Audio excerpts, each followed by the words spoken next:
Hello students, let us continue chapter 5, the fundamental unit of life.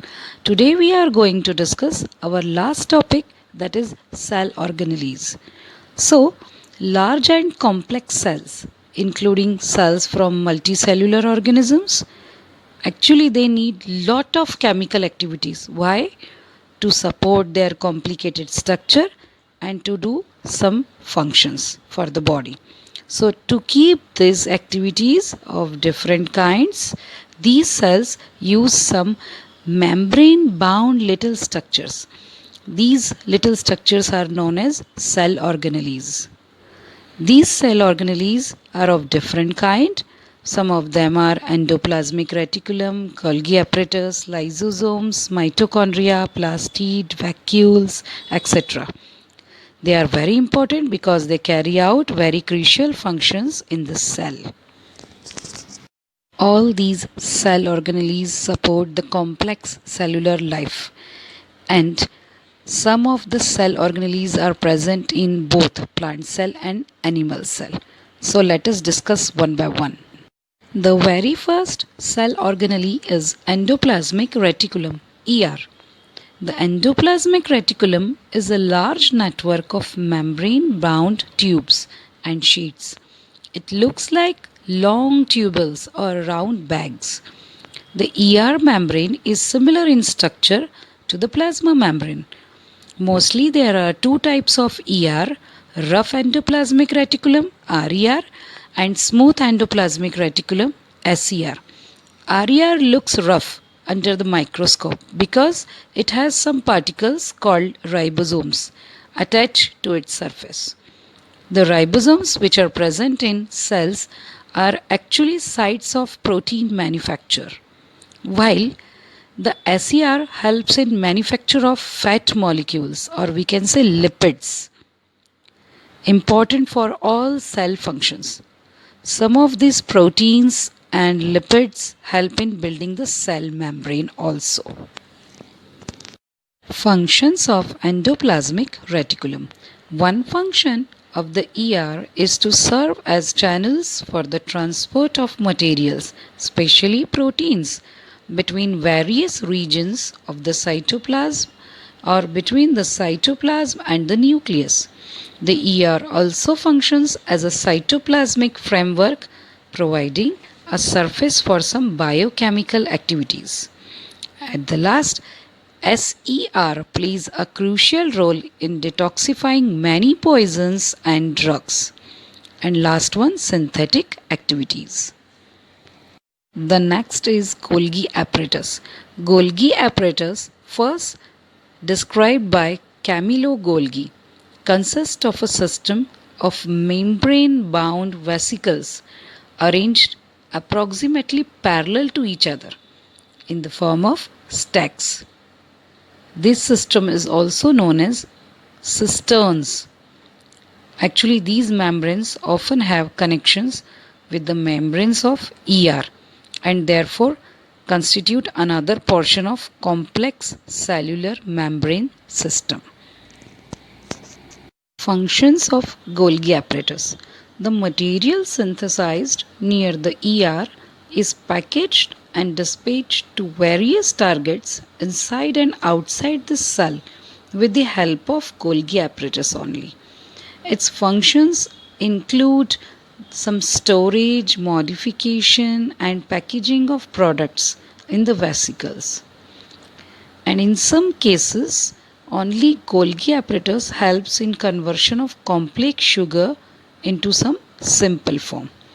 And lastly, Golgi apparatus also involved in the formation of lysosomes. The next part is lysosome. Lysosomes are a kind of waste disposal system of the cell. Actually, we can say lysosome is a membrane bound sac. It contains powerful digestive enzymes capable of breaking down all organic materials. And these enzymes are made up of RER, rough endoplasmic reticulum. These are very important in cell. Functions of lysosomes.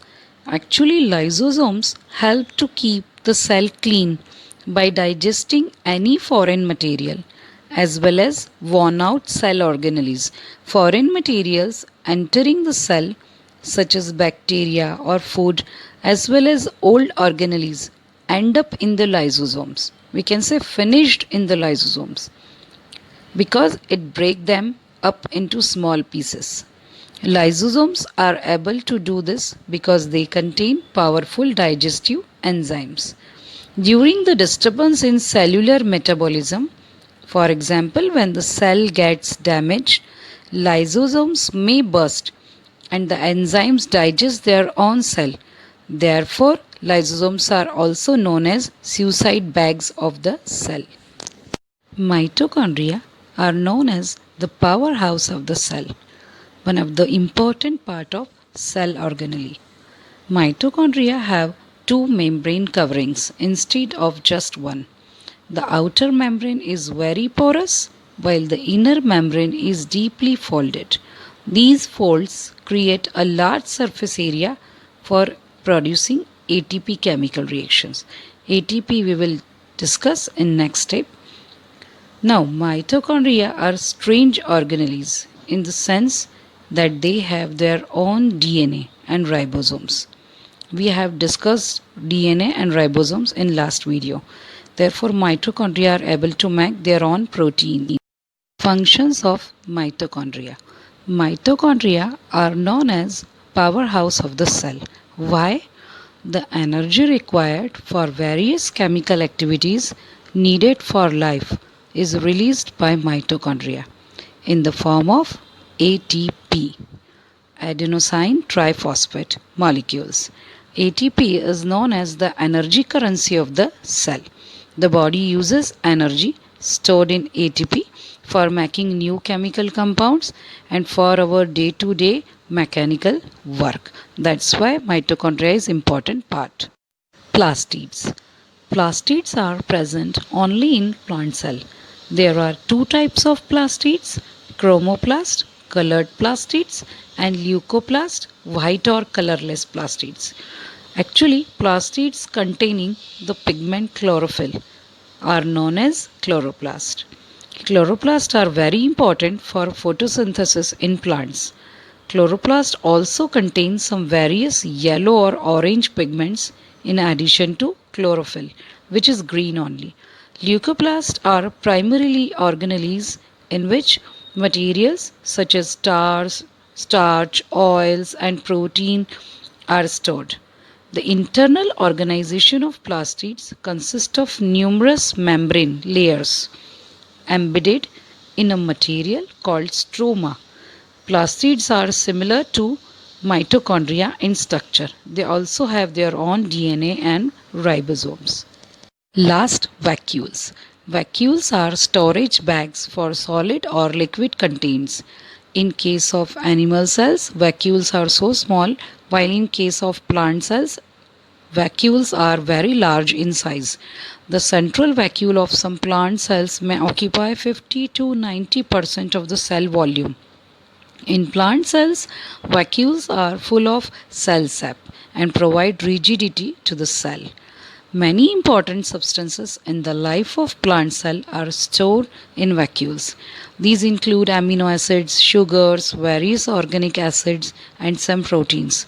In single-celled organisms like amoeba, the food vacuole contains the food items that the amoeba has consumed. In some unicellular organisms, vacuoles play an important role in life structures. Thank you for listening. I hope you understood all the chapter.